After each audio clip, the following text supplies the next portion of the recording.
मैं नरेश कुमार जांगड़ा हंस वास्तु शक्ति चैनल की पाठशाला में आपका हार्दिक स्वागत करता हूँ। कमेंट लेते हैं। किसी ने कहा घर में सब बीमार रहते हैं, बरकत नहीं है, कलह होती है। देखिए, बीमार रहते हैं इसका मतलब आपका मकान तमस में चला गया, वहाँ की ग्राउंड एनर्जियाँ बहुत काफ़ी इनबैलेंस है और आपको उनको बैलेंस करना होगा। बीमार रहते हैं, देखिए जब भी किसी मकान का एनएनई का स्वास्थ्य अगर परेशानी में होगा तो उस घर से बीमारियां जाएंगी ही नहीं। लाख कोशिश कर लो आप, वो मकान तरक्की भी नहीं कर पाते। एनएनई क्या है? हेल्थ। और ये जो अदरवाइज जो तीन और जो इसके स्वास्थ्य के हिस्से रह गए, एनएनई है बीमारी। तो बीमारी है किस तरह की, वो अगले इन स्वास्थ्य से पता चलेगा हमें कि किस तरह की बीमारियां क्यों जन्म ले रही है, क्या कारण है और कैसे उनको दूर करना चाहिए। अब देखिए, दूसरा का कलह होती है। देखिए, मेरा ऐसा मानना है कि हर घर में जो वास्तु पुरुष होते हैं वो हमेशा तथास्तु तथास्तु बोलते रहते हैं।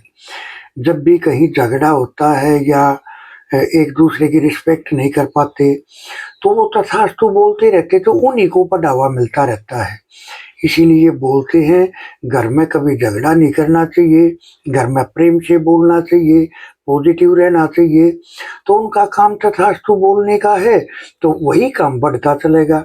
अब देखिए, आपने बताया कि आपके घर का में जो बीमारियां हैं, क्या लिखा, घर में सब बीमार रहते हैं। तो देखिए, ये पितृ दोष को दर्शाती है ये चीज, क्योंकि आपने बताया सब बीमार रहते हैं। तो इस बारे में मैं ये कहना चाहूँगा कि आप एक रेमेडी मैं आपको बताता हूँ, हालांकि मैंने एक दो वीडियो में शायद और भी बताई हो।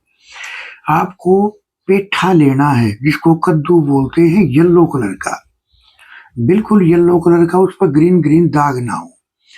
साबुत पेठा लेना है, बिल्कुल कटा पटा ना हो, दरार ना हो, कहीं से खंडित ना हो, ये भी ख्याल करना है। ग्रीन दाग ना हो। उसको गुरुवार के दिन अपने पूरे परिवार के सर से एंटी क्लॉकवाइज 7 बार उछाल के और आपको मंदिर में रख कर आना है। किसी भी धर्म स्थान में आप रख कर आते हो तो आप देखोगे एवरी थर्सडे, यानी हर बृहस्पतिवार, कम से कम 7 बृहस्पतिवार आप रखो, आपको पहले ही बृहस्पतिवार से फर्क लगना शुरू हो जाएगा, क्योंकि पितरों को थोड़ा सा रिलीफ मिलेगा। देखो, जब भी हम किसी के सामने झुक जाते हैं, सरेंडर कर देते हैं, तो फिर वो भी अपना आशीर्वाद देना शुरू कर देता है। तो पितरों के लिए मैं एक रेमेडी और भी बताता रहता हूं मैं, कि आपको ग्रीन दाल टूटी हुई और चावल ये अपने W1 पर रखने चाहिए। लेकिन W1 आपको मिलेगा कब? जब आपका मकान का मैप होगा, एक बिल्कुल फिक्स मैप जो होना चाहिए आर्किटेक्ट का बनाया हुआ, और फिर उस पर देवताओं की प्लेसमेंट हो, तो आपको पता चलेगा आपके घर का W1 कहाँ है। जब आप रखते हो तो आपको बहुत अच्छे परिणाम देखने को मिलेंगे। देखिए, जहाँ पितृदोष होता है ना, वहाँ दूध, पूत और जमीन ये बड़ी परेशानी में देखी गई है। या तो जमीन ऐसी जगह खरीद ली जाएगी, या तो उसके कागज नहीं मिलेंगे, या कोई उसमें आनाकानी करेगा, जैसे पैसे दे देते हैं लेकिन उनके नाम नहीं हो पाती, या ऐसी जगह ले लेते हैं उनके भाव नहीं बढ़ते, यानी या बहन बेटी बुआ उस पर मुकदमा ठोक देती हैं, या अपने ही परिवार का जो परिवार होता है वो उसमें कोई ना कोई दिक्कत कर देता है। यानी जमीन को लेकर एक विशेष दिक्कत हमने देखी है पितरों के कारण, क्योंकि बढ़ाने का काम किसका है? पितरों का। अब देखो, जिसके छोटे मकान होते हैं ना, छोटा मकान क्यों मिला? क्योंकि पितृ दोष है, उनका आशीर्वाद ही नहीं है। जिनको छोटे मकान मिलते हैं तो उन पे भी पितृ दोष लागू हो जाता है। तो आप ये उपाय करके चलते हो तो आपको मेरी नज़र में अच्छे परिणाम देखने को मिलेंगे, और फिर आप अपने मकान को एक इसका वास्तु जो है ना वो कंप्लीट सेट करा हुआ, तो आपको अच्छे परिणाम और भी अच्छे परिणाम देखने को मिलेंगे। किसी ने कहा मेरे प्लाट के वायव्य कोण से आग्नेय लाइन में वायव्य की तरफ सेप्टिक टैंक है। देखिए, सेप्टिक टैंक वायव्य की तरफ होना बहुत गलत होता है। वायव्य कोण क्या है? हमारे संबंधों का, रिश्तेदारों का, दोस्तों का, बैंक का सपोर्ट खत्म हो जाता है हर चीज का। तो वायव्य कोण के अंदर गड्ढा नहीं होना चाहिए, ये बहुत गलत होता है। अब आपने बताया उस एक्सिस पे, तो रुद्र और राज यक्ष में आ जाते हैं यहाँ, जो कि अपने अगले वाले को एनर्जी प्रदान करते हैं। अगर यही परेशानी में होंगे तो आपका काम, कारोबार, स्पोर्ट, कराया, जादू टोना, ये सारी चीजें आपको अपने जीवन में देखने को मिलती होंगी। तो यहाँ गड्ढा नहीं होना चाहिए। इस गड्ढे को, अब गड्ढा देखो, बहुत सारे बोलते हैं कि सर हमने गड्ढे को बंद कर दिया। तो कैसे बंद करते हैं वो? भाई वो जो गंद भरा है उसको खाली करा कर उसमें मिट्टी डाल देते हैं। देखो सर, ये बिल्कुल गलत है। क्यों गलत है? क्योंकि वो एक मिट्टी से नहीं मिल पाई, यानी उसका एक अलग से दायरा बन गया। अब वो पक्का है, चुनाई किया हुआ है या फर्मे डाले हुए हैं, अब उसके अंदर मिट्टी भरते हो तो वो एक तरह से अंडरग्राउंड कमरे का काम करेगा। तो हमेशा गड्ढे को तोड़ के, वो चाहे चुनाई का है या किसी भी तरह का है, उसको तोड़ के उसके मलबे को बाहर भगा के फिर उसमें मिट्टी भरते हैं, तो मिट्टी का मिट्टी से कनेक्शन हो जाता है। तो ये इसका एक सर्वोत्तम उपाय है। बाकी ये तो अपने आप को धोखा देने वाली बात होती है कि हमने गड्ढा खाली कराया और वो भर दिया। तो सर वे सिम्टम आपको लगातार मिलते ही रहेंगे। हाँ, ये मान लिया पहले 100% थे तो फिर 25% रह गए, लेकिन सिम्टम खत्म नहीं होंगे। और मेरी नज़र में तो 50% से आगे काम ही नहीं करेगा वो, क्योंकि गंद नहीं है, एक्टिविटी नहीं है। लेकिन वो तो है ना, अंडरग्राउंड एक तरह का बेसमेंट हो गया। अब अंडरग्राउंड क्या होता है? अंडरग्राउंड चीजें एनडब्ल्यू में ठीक नहीं है, वो आपको हिला कर रख देंगे। अंडरग्राउंड चीज क्या है? Water element. वाटर एलिमेंट यहाँ आना ही नहीं चाहिए। देखो, यहाँ मैं आपको एक चीज और बताऊंगा, ये जो जल होता है ना, इसके अलग अलग रूप होते हैं। अलग अलग दिशाओं में ये अपने अलग अलग रूप धारण कर लेता है। जैसे एससी में आ गया तो घर की हेल्थ और वेल्थ, यानी पैसा और हेल्थ और नर सदस्य को लेकर विशेष दिक्कत देखने को मिलेगी। और प्लस में क्या होगा? एक्सीडेंट भी करा देगा ये। आप देखोगे कभी गाड़ी कहीं बैठ गई, कभी कहीं बैठ गई, कभी कहीं बैठ गई, कभी कहीं झगड़ा हो रहा है, कभी कहीं झगड़ा हो रहा है। और पित्त दोष बढ़ जाता है, क्योंकि फायर का और वाटर का जब भी मिलन होगा तो पित्त दोष जन्म ले लेगा। तो पित्त दोष से संबंधित बीमारियां जन्म ले लेंगी। तो ये चीजें देखने में आई है। अगर यही गड्ढा साउथ में हो तो नारी जाति और हमारे नेम फेम पे गलत असर डलेगा। अब साउथ की दिशा क्या है? नेम फेम की।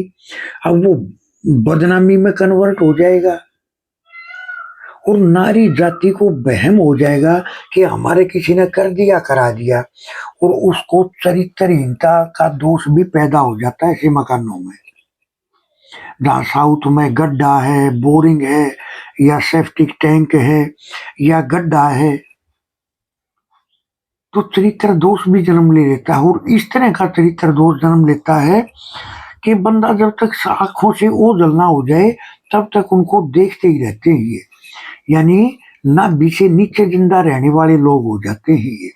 तो बदनामी के योग बनेंगे और 100% बनेंगे सर, ये आप देखना। एसडब्ल्यू में है तो घर के नर सदस्य, मानसिक सोच और आपसी कनेक्शन, मानसिक सोच खत्म हो जाएगी। नर सदस्य क्यों? क्योंकि पितर दोष लागू हो जाता है, तो नर सदस्य पे ज्यादा काम करेगी ये चीज। और आपसी रिलेशन संबंध, वो चाहे क्लाइंट से है, चाहे घर से है, चाहे किसी से भी है, उनमें गिरावट आनी शुरू हो जाएगी। और ये 100% फैक्ट है। और एनडब्ल्यू में अगर ये जल चला जाता है तो दुश्मनाई बढ़ जाती है, अपने भी पराई जैसा व्यवहार करने लग जाते हैं। रिश्तेदार, दोस्त भी दुश्मनी वाला व्यवहार करने लग जाते हैं। तो जल के जिस दिशा में जाएगा उसके अलग अलग अलग अलग ये अपने सिम्टम देने शुरू कर देगा। तो जल को हमेशा ठीक रखना चाहिए, अपनी जगह पे रखना चाहिए। देखो, जैसे अपने घर पे आदमी राजा होता है, ऐसे ही हर तत्व अपने घर का राजा होता है।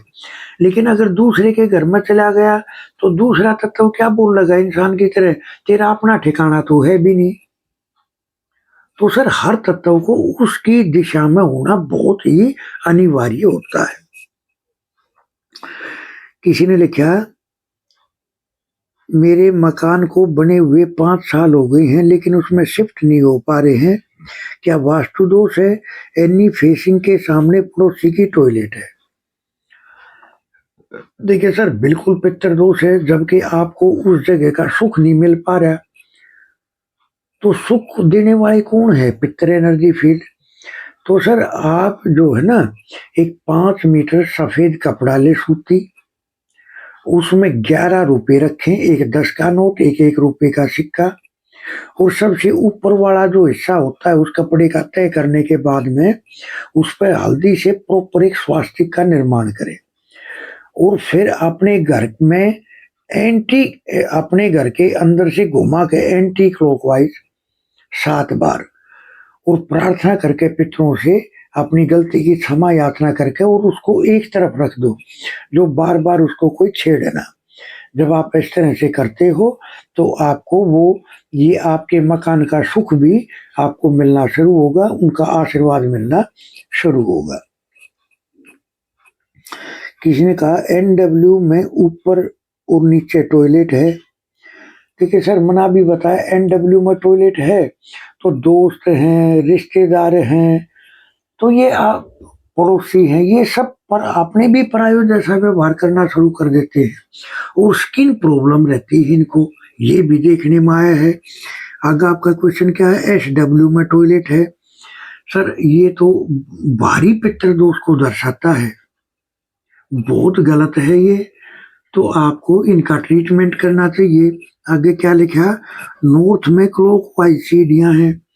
अरे सर, जिस घर में औरतों को उनका स्पेस नहीं मिल पाता, वहां धन की, मन की, तन की हर तरह की दिक्कत आती है। तो सर ये तो बहुत अशुभ मकान है, मैं ये कहूंगा इसको आप ट्रीट करके चलो। और उत्तर दिशा ऊंची है, SW नीचा है। देखिए सर, इतने सारे वास्तु दोष जिस मकान में हैं, उसका क्या उपाय बताएं? आप बताओ। इतने भारी भारी दोष हैं इस मकान के अंदर। नॉर्थ ऊंचा है सर, जो जिसका नॉर्थ दूषित होता है ना, उन घरों में जिन का वास होता है, जो कोई भी रूप धारण कर लेता है। आप किसी भी काम के लिए जाओगे, आपसे पहले पहुंच उस काम को डिसमिस कर देगा। औरत अपने आपे से बाहर हो जाती है, औरत अपने आपे में नहीं रहती, और धन के चांस खत्म हो जाते हैं। तो सर ये बहुत अशुभ मकान है। NW में आपने बताई टॉयलेट ऊपर भी नीचे भी, तो सर कितना गलत है ये, आपकी हर तरह की स्पोर्ट खत्म हो जाएगी। दूसरा आपने लिखा SW में टॉयलेट है, तो SW का जो टॉयलेट है ये हर रिश्ते को उखाड़ देगा, सोच को छोटी बना देगा। क्योंकि SW का काम क्या है? अपने DNA की तरफ बढ़ के चलना, मिल के चलना। तो ये इसको नेगेटिव में देना शुरू कर देगा, अपना ही DNA अपना दुश्मन बन जाता है। मैं अपने वीडियोज में बोलता रहता हूँ, तो ये बहुत गलत होता है, इसको आप ठीक करो। किसी ने लिखा, मेरा घर पश्चिम मुखी है, कृपया कोई समाधान बताएं। अरे सर, पश्चिम मुखी है तो क्या बात होगी? देखो, जब तक रोग नहीं तब तक प्रयोग नहीं, जब तक समस्या नहीं तब तक कोई छेड़खानी वास्तु में नहीं करनी चाहिए। ये वास्तु के नियम हैं। हंस वास्तु शक्ति के चैनल आप सबका है, लाइक करें, सब्सक्राइब करें, शेयर करें, कमेंट करें। वास्तु के एडमिशन ओपन है, सीखने के इच्छुक हमारे से संपर्क कर सकते हैं। किसी को अपनी कुंडली चेक करानी है, अपने घर का नक्शा चेक कराना है, आप हमारे से संपर्क कर सकते हैं। देखिए, वास्तु को कितनी गहराई से, कितने तरीके से सिखाया जाता है।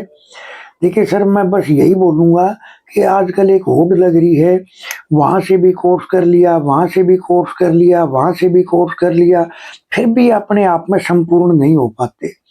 सर, ये एक हंस वास्तु शक्ति एक ऐसा प्लेटफ़ॉर्म है, एक बार अगर आपने यहाँ से कोर्स किया, तो आपको जीवन में कहीं कोर्स करने की ज़रूरत नहीं पड़ेगी। बहुत अच्छे से शुरू से लास्ट तक इतने अच्छे तरीके से सिखाया जाता है कि आपको किसी की क्लास में बैठने की नौबत नहीं आएगी। तो इस तरह से तो इस तरह से थैंक यू, धन्यवाद, नमस्कार, जय हिंद, जय भारत।